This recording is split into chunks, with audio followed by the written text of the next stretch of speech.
1000 నాగులు జన్మించారు. కానీ ఈ 9 నాగులనే ప్రత్యేకంగా ఎందుకు స్మరిస్తాము? ముందుగా మోహన్వాణి శ్రోతలకు, భగవద్బంధువులకు, ఆధ్యాత్మిక బంధువులకు హృదయపూర్వక నమస్కారాలు. అందరికీ నాగపంచమి శుభాకాంక్షలు.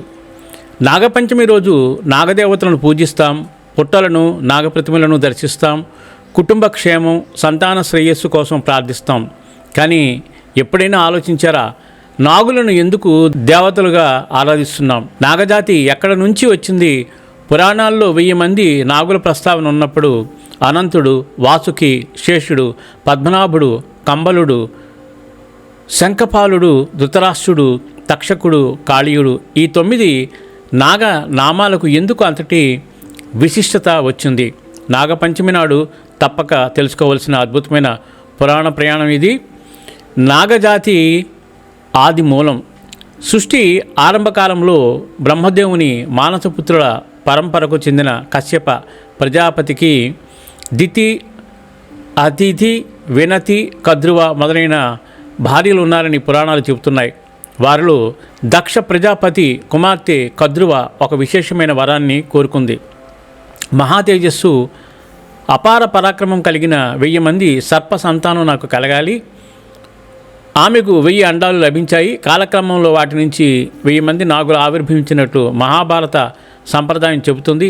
కద్రువ సోదరి వినత మాత్రం 2 మహాపరాక్రమవంతులైన పుత్రులను కోరుకుంది. ఆమెకు అరుణుడు, గరుత్మంతుడు జన్మించారు.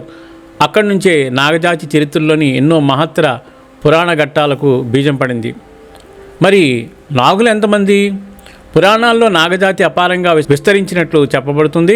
అయితే కద్రువకు జన్మించిన ప్రధాన సర్ప సంతానము 1000 అని మహాభారతం సంప్రదాయం చెబుతుంది. వారిలో కొందరు మహాబలశాలులు, కొందరు తపోనిష్ఠులు, కొందరు దేవతల కార్యాలలో భాగస్వాములు, మరికొందరు శ్రీ మహావిష్ణువు, పరమశివుడు, శ్రీకృష్ణుని దివ్య లీలలతో అనుసంధానమయ్యారు. అలాంటి నాగులతో తరతరాలుగా ప్రత్యేకంగా స్మరించబడుతున్న 9 నామాలు: అనంతం, వాసుకిం, శేషం, పద్మనాభం చ కంబలం, శంఖపాలం, ధృతరాష్ట్రం, తక్షకం, కాళీయం తథా. ఇవి కేవలం 9 పేర్లు కావు. ఒక నాగనామం వెనుక ఒక్కో పురాణ గాథ ఉంది. ఒక్కో గాథ వెనుక ఒక్కో ఆధ్యాత్మిక సందేశం ఉంది. మొదటిగా అనంతుడు, విశ్వాన్నే ధరించిన ఆదిశేషుడు. నాగజాతిలో అత్యంత మహిమాన్వితమైన నామాలలో మొదటిది అనంతుడు. ఆదిశేషుడు తల్లి సోదరుల అధర్మ ప్రవర్తనతో విరక్తి చెందిన శేషుడు ఘోరమైన తపస్సు చేసినట్లు మహాభారతం చెబుతోంది. అతని ధర్మనిష్టకు బ్రహ్మదేవుడు ప్రసన్నుడై భూమిని స్థిరంగా ధరించే మహత్తర బాధ్యతను అప్పగించాడు. అంతేకాదు, సాక్షాత్తు శ్రీ మహావిష్ణువుకు శేషతల్పంగా సేవించే మహాభాగ్యాన్ని పొందాడు. విశ్వం మారుతున్న భగవంతుని సేవలో స్థిరంగా నిలిచే తత్వం అదే అనంతతత్వం. 2 వాసుకి, లోకక్షేమం కోసం తన శరీరాన్ని అర్పించిన నాగరాజు. క్షీరసాగర మదనంలో దేవతలు, దానవులు అమృతం కోసం సముద్రాన్ని మదించాల్సి వచ్చింది. మందర పర్వతం కవంగా సిద్ధమైంది. కానీ మదనానికి త్రాడు కావాలి. అప్పుడు ఆ మహాకార్యంలో భాగమైన నాగరాజు వాసుకి తన శరీరాన్ని మదనత్రాడుగా ఇచ్చాడు. వేదనను భరించాడు. లోక కార్యంలో భాగస్వామ్యం అయ్యాడు. పరమశివుని కంఠాన్ని అలంకరించి నాగరూపంతోనూ వాసుకి ప్రసిద్ధుడు. దైవకార్యంలో సమర్పణ ఉంటే బాధ కూడా త్యాగంగా మారుతుంది. 3 శేషుడు, సేవకు ప్రతిరూపం. శేష అనే మాటలోనే ఒక గొప్ప భావం ఉంది. భగవంతునికి సంపూర్ణ సేవ. వైష్ణవ సంప్రదాయంలో ఆదిశేషునితో లక్ష్మణుడు, బలరాముడు అనుసంధానించబడతారు. త్రేతాయుగంలో శ్రీరామునికి నీడలా నిలిచిన లక్ష్మణుడు, ద్వాపరయుగంలో శ్రీకృష్ణుని అన్నగా నిలిచిన బలరాముడు. యుగం మారింది, రూపం మారింది, కానీ సేవాభావం మారలేదు. శేషతత్వం అంటే అధికారం కాదు, సమర్పణ. భూమి గర్భంలోని సంపదకు ప్రతీక. నవనాగులలో మరో విశిష్ట నామం పద్మనాభుడు. పద్మం మన సంప్రదాయంలో పవిత్రతకు, వికాసానికి, అంతర్గత చైతన్యానికి ప్రతీక. కొన్ని సంప్రదాయాల్లో పద్మనాభ నాగుడు భూగర్భ సంపద, జలతత్వము, రక్షణ వంటి భావాలతో అనుసంధానించబడతాడు. మన కంటికి కనిపించేది మాత్రమే సృష్టి కాదు, కనిపించకుండా మనల్ని పోషించేది కూడా సృష్టే. 5 కంబలుడు, నాదోపాసనతో ముడిపడిన నాగనామం.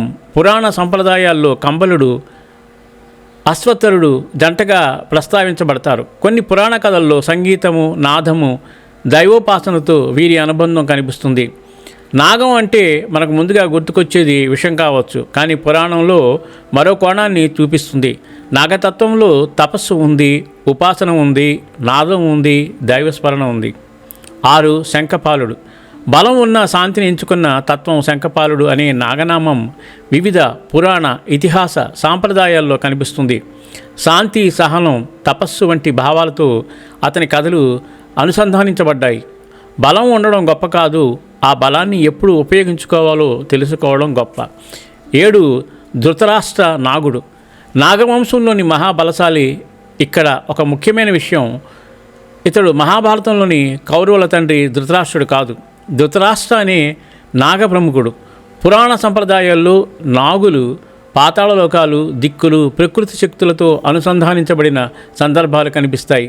ఆ విశాలమైన నాగ పరంపరలో ధృతరాష్ట్రుడు కూడా ఒక ప్రముఖ నాగనామంగా స్మరించబడుతున్నాడు. 8 తక్షకుడు. ఇతని వల్ల ఒక మహాయజ్ఞమే ప్రారంభమైంది.